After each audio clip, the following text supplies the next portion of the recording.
So good morning, campers. Welcome to another episode of Workaholic. This time we're back in Train Simulator 2015.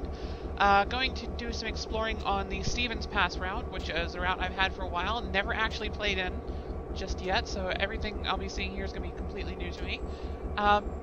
Just got some stuff I kind of want to talk about, not really in the mood for a super crazy play thing, so when we find our quiet moments, I'll probably start yapping as usual.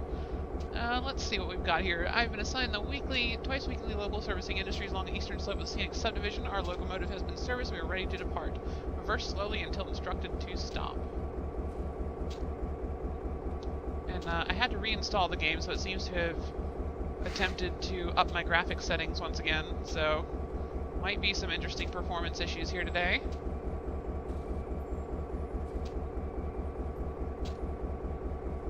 But I shall attempt to soldier on. Seems to be struggling to keep up at the moment. Need to move the window down so that it's covering up the preview that I see for what I'm recording, because that's just throwing me off, because it was the two maps at the bottom of the screen were almost right next to each other, and that was like, which one am I looking at? Which one am I looking at? Yeah, you can look at the stuttering here. Just trying so hard to keep up.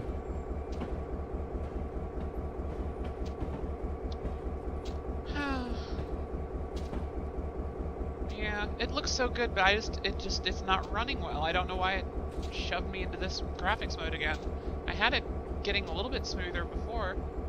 Oh, there we go. As long as I look down, we're fine. Alright, don't pay any attention to any of the nice looking scenery things they spent so much time on. Stare at the ground. Is that a caboose? No, it's a cement car. Cement, not semen. Cement. I guess it could hold a lot of semen. I don't know. Right. Getting weird again.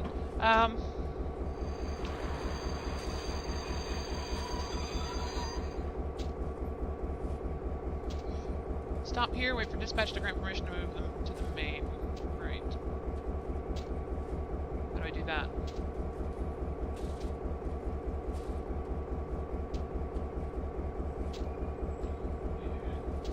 So switch ahead and proceed to Wenatchee Yard. Alright, let's bring up the top-down map. Where am I? Center player. Oh, it thinks I'm trying to use a controller. Well, that's not happening. Is that going to get me where I need to go?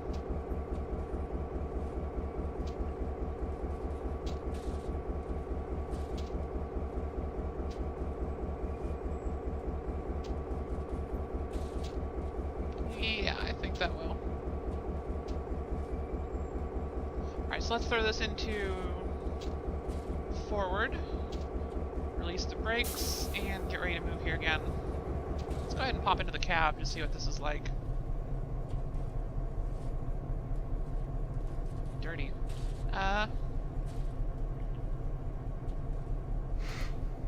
Seems to be time to move, I think.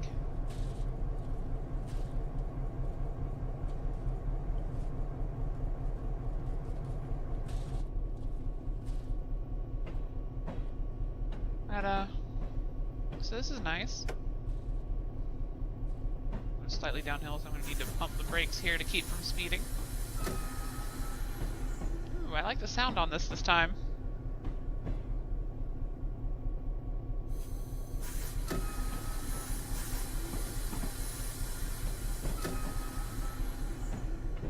Okay, speed limit's 35 now, so we're good. Right. So going to pick up my train.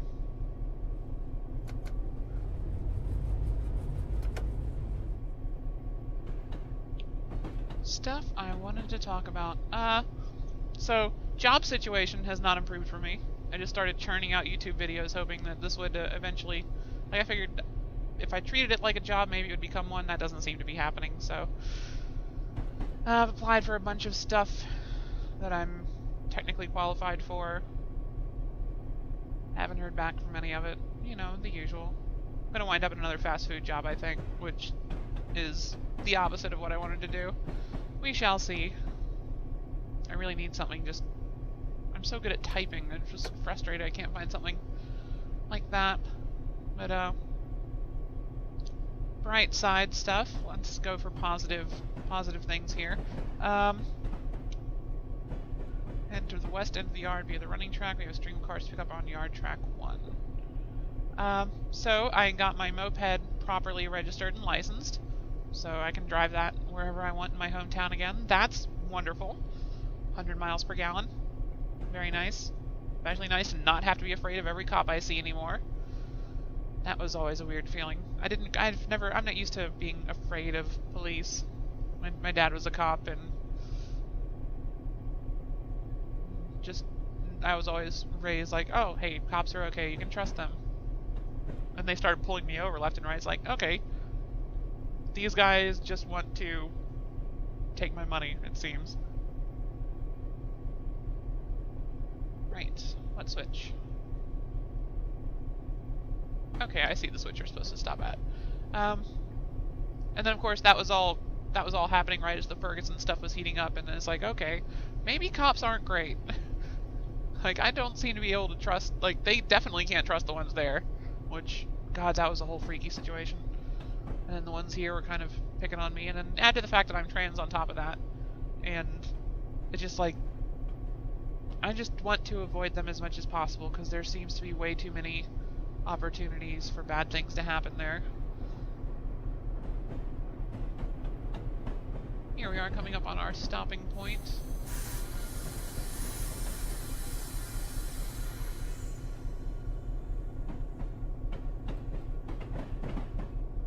And we passed it, so full service.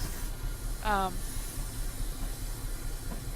so let's pop out to reverse view. They really have improved the sounds in this route on this engine. Switch it into reverse. Drop the brakes and give it some gas. So yeah. Other bright side, I am definitely insured now for health insurance purposes. Doesn't really help me a whole lot because I don't have a doctor. Because, yeah, well, I don't even know where to start looking for a doctor that'll actually treat trans people in this part of Virginia. I know there's a clinic up in Richmond. Oh, I forgot to change the switch. I'm smart. SMRT.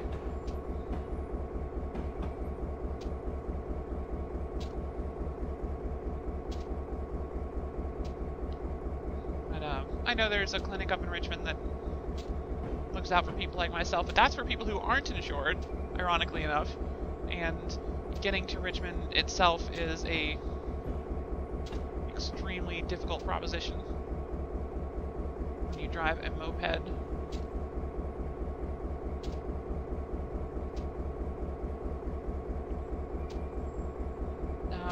Basically, most of the roads around here are not intended for scooter travel, and no one really factored that in when they wrote the laws for scooters around here. I'm not allowed on any road where the speed limit exceeds 55 miles an hour, because my bike is not permitted to operate above 35, and when you're driving at less than 20 miles, or at more than 20 miles per hour below the speed limit, that's not good. That's I don't remember what the word is. I think it's just reckless driving is what they consider it here. So effectively, scooters can't go on a road where the speed limit is over 55, which is every road out of my hometown. Every single road. Thanks to the local railroads and such blocking off a lot of the ways you would be able to get out. There's a lot of bottlenecks around here where roads will come together so that there's only one railroad crossing in a certain area. It's ironic, I'm playing a game about trains while I tell you this. So they're popular places for police to have speed traps, or they also tend to be relatively high speed because they're often underpasses or overpasses rather than railroad crossings. There's one in particular on the way out of town to the north that goes underneath the CSX main line that's near here. That is absolutely bonkers. There's a hill behind it that is so steep that my moped cannot get up the hill. I have to get off my moped and push it to get it all over the top of the hill, and it's 55 miles per hour through there. So, I did not read that instruction at all. Where am I going? Gonna be Olds Main. Where is that? 9. Olds Main. Let's show the task. And am I routed that way? I am routed that way, so let's just go. Forward, brakes off, go. But, yeah. So, kind of stuck in my hometown, and I don't even know how you'd start that conversation with a doctor, because, I mean, it's Virginia. You have to assume that half the people you're going to talk to are going to be Bible-thumping Baptists around here that aren't really going to care for trans people. And they can't turn me away, but they're probably not going to really help me with the healthcare things. I'd really like to get on hormones at some point, but that's turning out to be kind of just a impossible dream, it seems. I'm told it will help with the depression. I hope it helps with the depression. It's not fun. I wind up sitting in my room for a week on end, just playing video games, wishing I was someone else.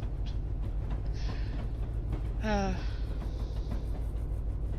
gotten too low yet. I know people who have. I know way too many people who have.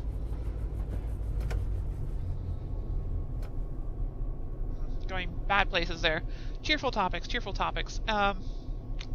So yeah. Oh, what is happening with our... That was weird. That frame rate was brutal there for a moment. Yeah, so happy topics. Let me think. My Xbox is completely unusable. Well, not completely unusable. The controller's busted. It's less than 6 months old, and the potentiometer underneath the left thumbstick is not centering correctly. Well, I mean, it's centering correctly, it's just not reading it correctly. So it can't see when the stick is in the center and it thinks it's pushing forward. Or when the stick passes through the center, it will think it's still pointing the way it came from. It's just stupid, cheap hardware. And it's frustrating, because it's out of warranty, so Xbox isn't going to replace it. And I don't really have $60 to throw away on that, because I'm coming up on the point where I'm going to have to seriously think about starting to sell stuff to pay my rent for the next month.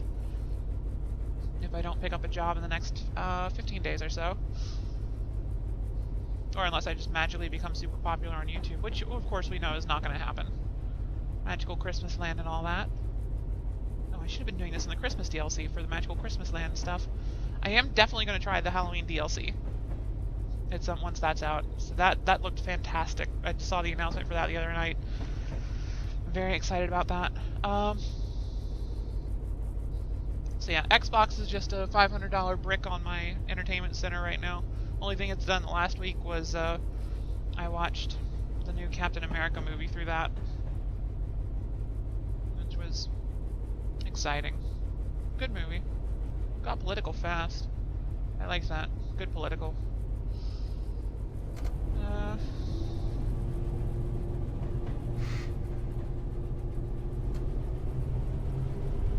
It was the kind of political everyone thinks they agree with, which is what I like when movies go political.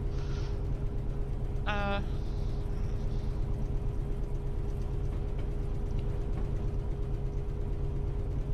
to get up to speed here since we're on the main line now. Here goes that frame rate issue. That is so weird. It must be loading in something really complicated at the edge of the scenery. Like maybe another train. That would explain it. The AI trains seem to take up a lot of the system's power.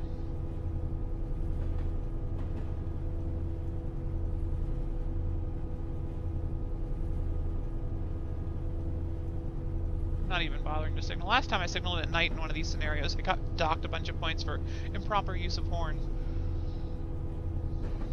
Which, I know, that's not a regulation where I am.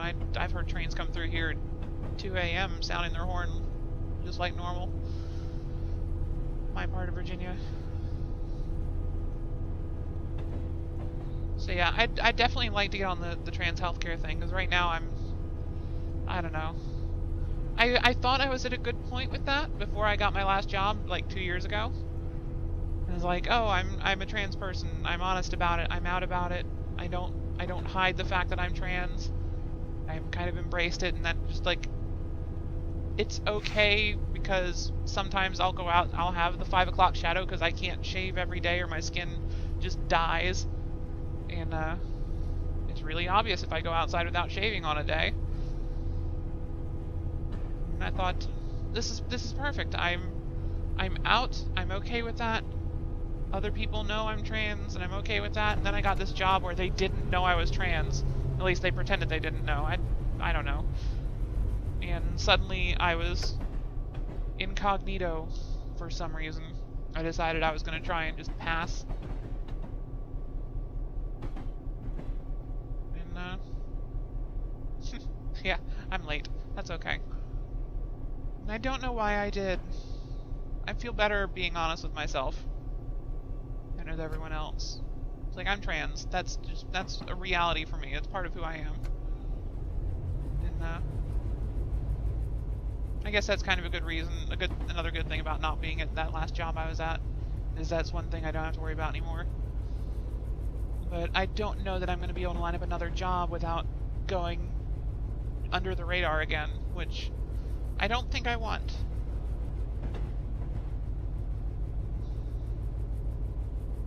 I was being kind of melodramatic with my mother when I said I'd rather be homeless and who I am than living a lie at a job. Of course, that was when she was trying to get me to go back to being a guy to get work, which is not an option at this point. And I was actually really pissed off that she'd even offered that.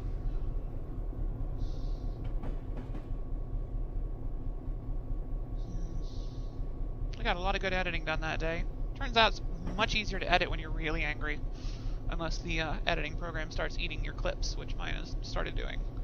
So I think I need to get some actual editing software instead of Movie Maker. We shall see. This is running much smoother than I expected, though I'm not looking around at anything, just watching through the window.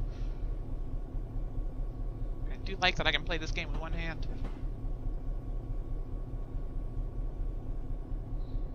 So yeah, I've been just kind of avoiding going out, because, you know, I don't know.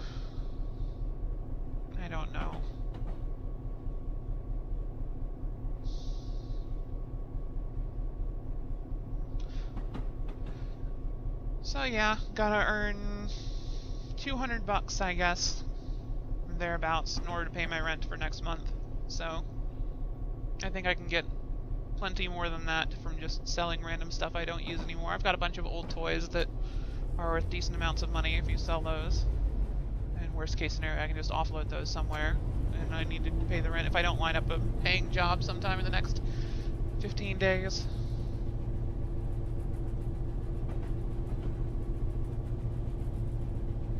Or I can just unload that Xbox that's sitting there useless. I'd much rather get a controller for that, though. Like, I've been seeing the clips from the console version of the Alien game I've been playing. BNSF detector, milepost 1654.7. No defects. Repeat, no defects. That's a creepy Axle voice. count 3, 2. Detector out. That's a really creepy voice. Oh well. I've been seeing clips from the console versions of the Alien game I've been playing. It just looks so much better on the consoles, and there's no frame rate stuttering, and it just runs right. And that's what I miss about console gaming. I thought, oh well, since my controller's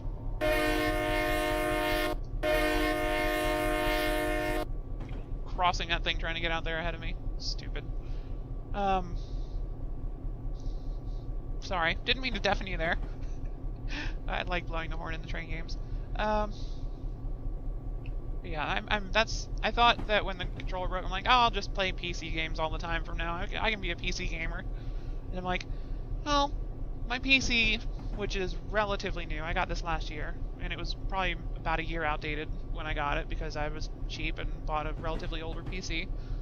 So it's probably about a 2-year-old model, is already falling behind on what computers can do right now. And that's the part I like about console gaming, is you put the disc in, or I've been just downloading games for the Xbox One. You just download it and it works. I just wish that stupid controller wasn't so damn cheap. It just feels cheap. You can tell that's cheap in your hand, and I've got perfectly functional Xbox 360 controllers that just don't work with the Xbox One, even though they've got the same number of buttons on them. That's what bugs me, is they just want $60 more for no reason. Sell me something that works, and I'll buy your stuff.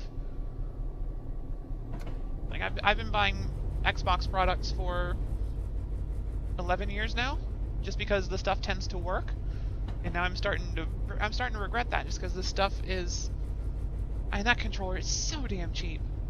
It feels great. It felt great for the 6 months I had it, but you can't deny that it doesn't feel as sturdy as the old Xbox 360, or the even the S controller for the original Xbox was much sturdier piece of equipment.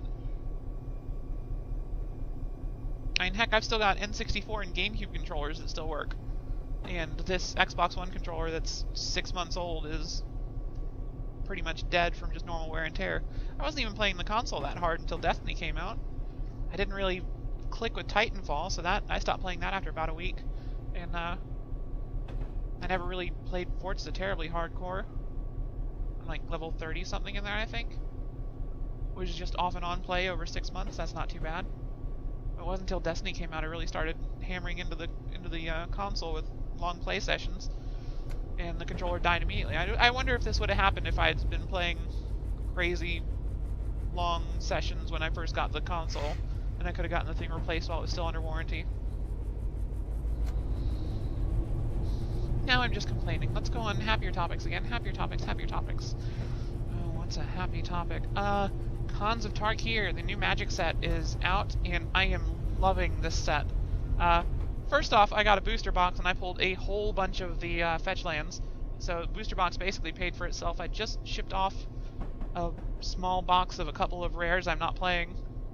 Like, I got a ton of great stuff that I'm playing with in my Abzan deck, and then I just took all the stuff I'm not using and sold that back to Card Kingdom, and it was $10 less than the price of the original box, and that's not counting a couple foils that I need to sell, which Card Kingdom doesn't, they don't buy foils when you ship them the cards. I think they buy foils if you visit in person, but I'm in Virginia, they're in Seattle, so that's not going to work out. I have a foil fetch land here that's probably going to be $30 or $40. So yeah, box definitely paid for itself. I really am loving the Khans set. It's just so many great cards. I went and built an Abzan commander deck. Even though none of my friends actually play commander, I just keep building commander decks because I'm like, eventually I will have so many commander decks that I can just get my friends together, hand them each one of mine, and we'll all play it that way. Yeah, I've got an Abzan commander deck. Let's pop this open and take a look at it, see if there's anything I can talk about with that. It's oh, I'm on time now, I think. The commander is Carador the Ghost Chieftain. So it does some shenanigan stuff. He costs one less colorless to cast for each creature in your graveyard, and you can use that to reduce the price of bringing him back multiple times in a row. So as long as you can keep dumping stuff in your graveyard, you can keep recasting Carador for roughly the same cost, no matter how many times he gets killed. And he does get killed a lot because he also has the ability that during each of your turns you may cast one creature card from your graveyard. And so that creates all kinds of shenanigans. And you have to be careful about that because you don't want to bring back so much stuff that you can't cast Carador when he gets killed inevitably, but you do want to keep generating some useful stuff. In my playtest, my favorite thing to do was to bring back a Doomed Traveler, then sacrifice him to something, get the spirit token, plus whatever effect I got for sacrificing him. The next turn, just bring him back again, over and over and over. So it was effectively like casting a 1/1 flyer every turn, and then getting a free stack effect off of it as well. Stuff adds up, you know?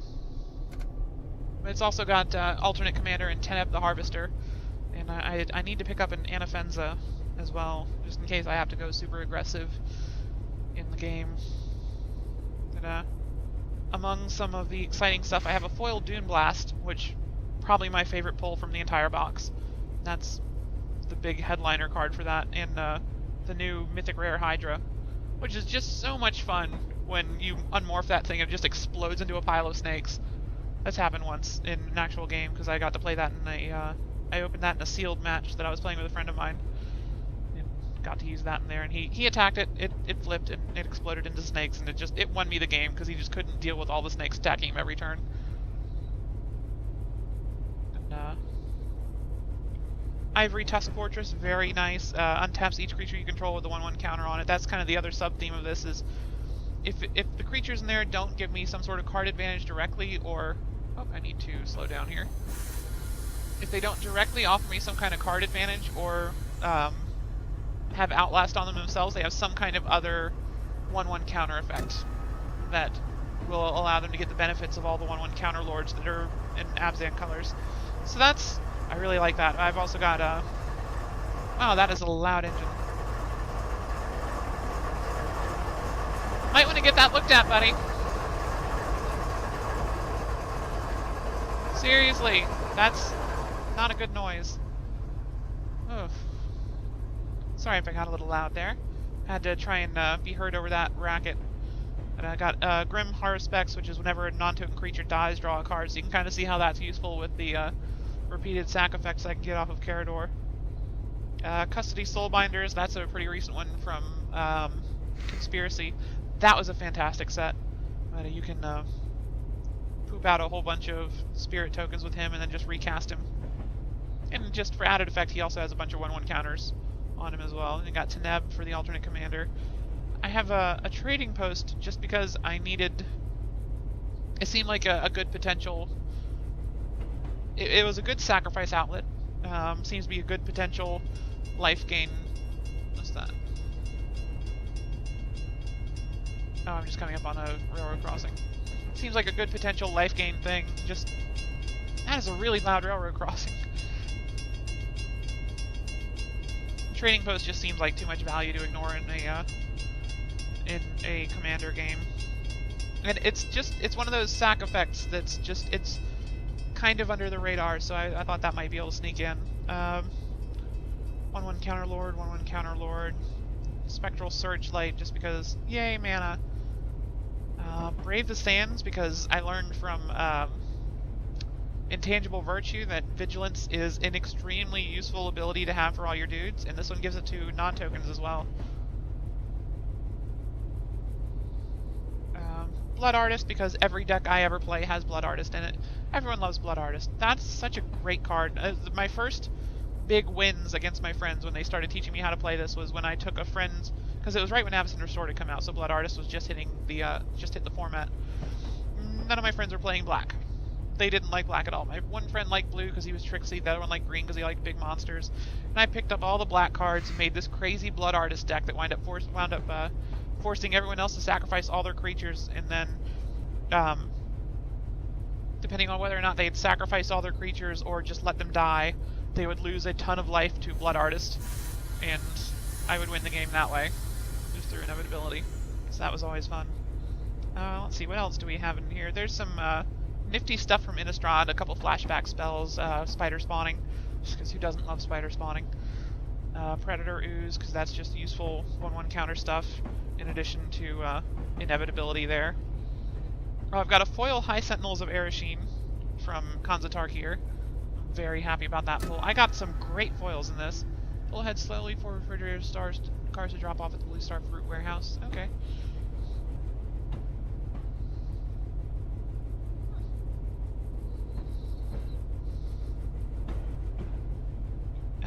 Abzan Charm, Guildgate, some removal spells, Jungle Hollow. I do love the lands in Khans of Tarkir. Just getting all the refuges and the new cycle of tri-lands into the format is just... If you don't get your... I've got Siege Rhino, of course. Everyone playing Abzan has Siege Rhino.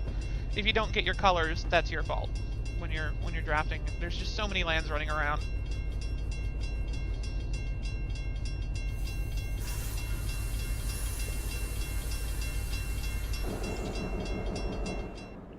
Alright, trying to figure out what's going on here.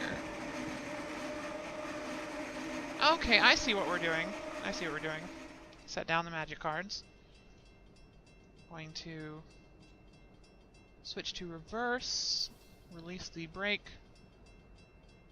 kill my engine, and start actually reversing here. Oh, I need to change the switch. Behind me. Yep, there we go. And close that up again.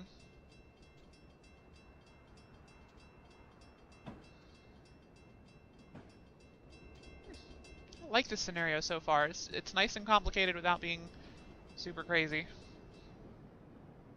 So yeah, Khans very popular for me. It's a little disappointed I didn't pull a Sorin, but I'm planning to just grab one of those, hopefully for the Wooded Foothills that I've got.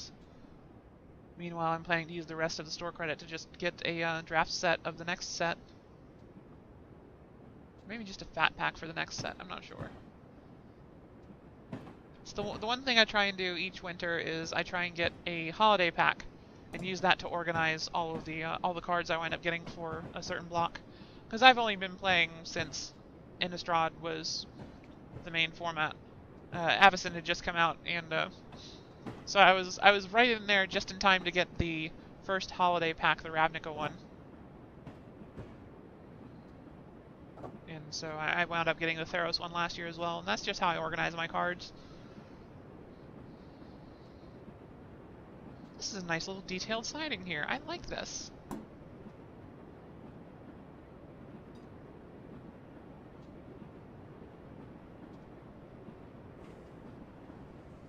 Start slowing down so I don't run off the end of the track.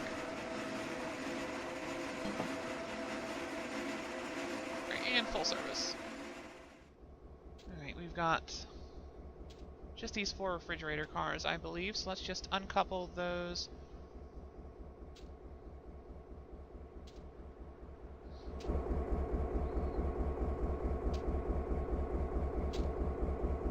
Set the handbrakes on those, uncouple.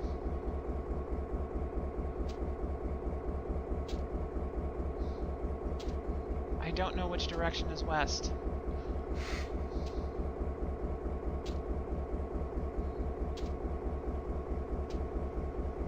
Let's check the overhead map, see what's going on here. Player. Getting passed by another train.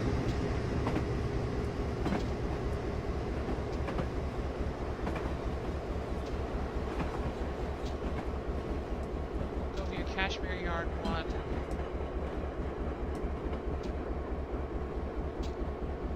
What the heck is that? Oh, they're airplane parts. I get it. I've actually seen images of a train carrying a bunch of those that fell into a river. Just a bunch of 737 bodies in a river. Just no wings on them, just weird things going on with the sound in this.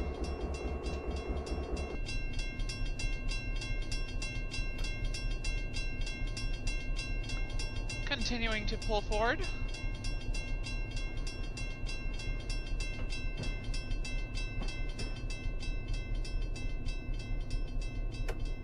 Oh, speeding again.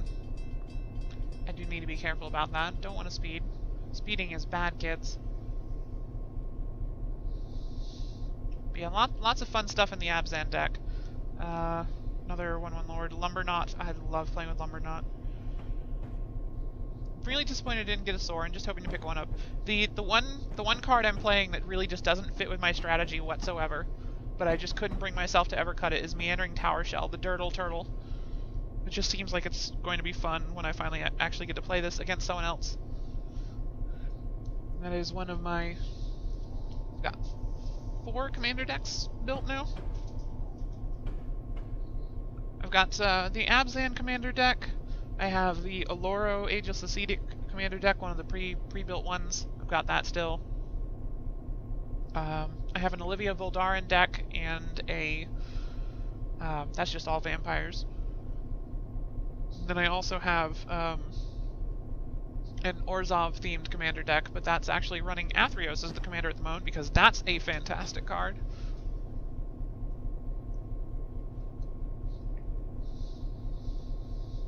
So yeah, 4 commander decks, no one to play commander with. Very disappointing.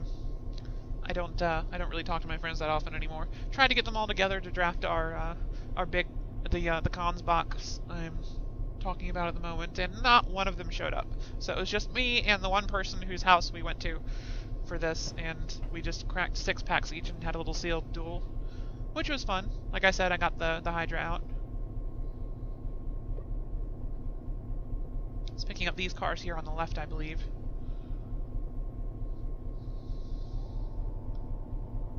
Let's jump to the outside view here, so I can see when I passed that that switch with all my cars.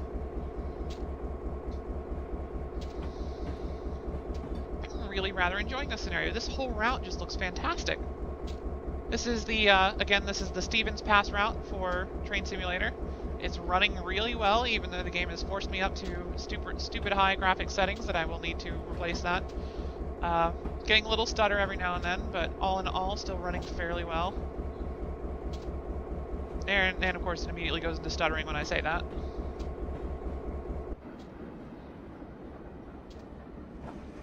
Go into neutral, let the brakes fly. Check the top-down map. And let's go ahead and set this switch to get me onto the right siding. That's the one? That is the one. Okay, this is going to be a nice easy one. Set for reverse, release the brakes, and give it a little gas. Alright, so I've talked about magic, talked about my trans healthcare issues, and the fact that it's just impossible to get where I am. Not going to talk about that other thing that's happening on the internet because I just don't give a damn anymore. I'm referring to Gamergate.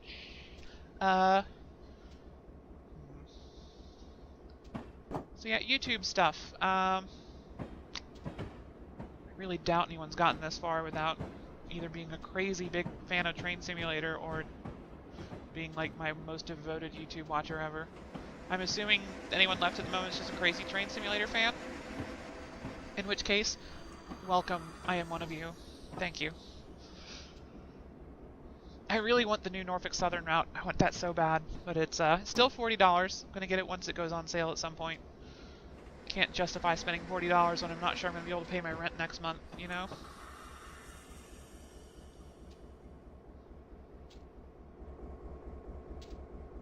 Inch backwards, inch backwards, inch backwards.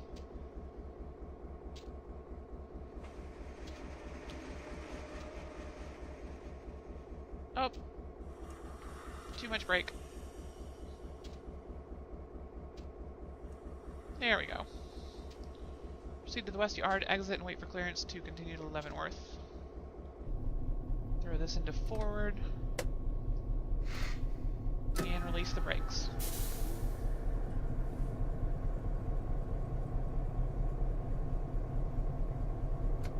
I've got to be careful. I need to make sure I stop on that yard entry block there. It's not going to be obvious where I'm supposed to stop on my end. I assume just somewhere before the signal is probably what it's going to wind up being.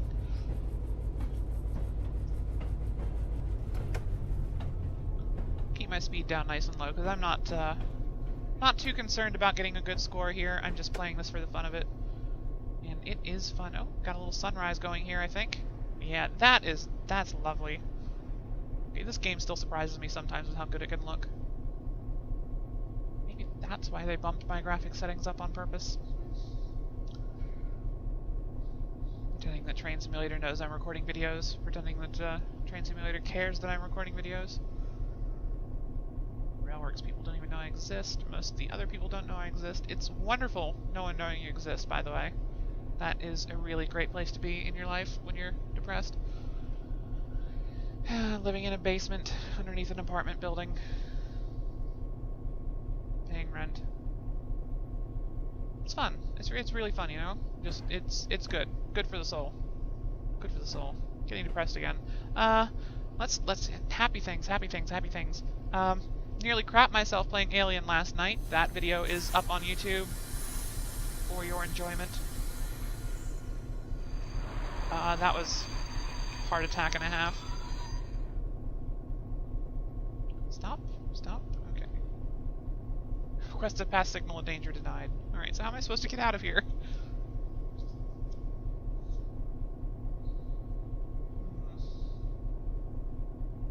Oh, I wasn't even supposed to be here for another 3 minutes, I guess, according to the timer I'm seeing there. Somehow I've gotten ahead of my schedule in this. Oh, it's because that train with the airplanes on it is still ahead of me. Oh, that was the end of the scenario. Okay. I guess that is the end of this episode of Workaholic. Thank you so much for joining me. Apologies if that got a little downer. I'm not going to edit this one, just going to put the whole thing up in a row, because I don't feel like editing anything today. I've had so much trouble editing the Kerbal Space Program videos in the last 2 days, you just would not believe. So this one's going up entirely unedited, aside from, I guess I'm going to throw a credit sequence on there probably right about now. Thank you.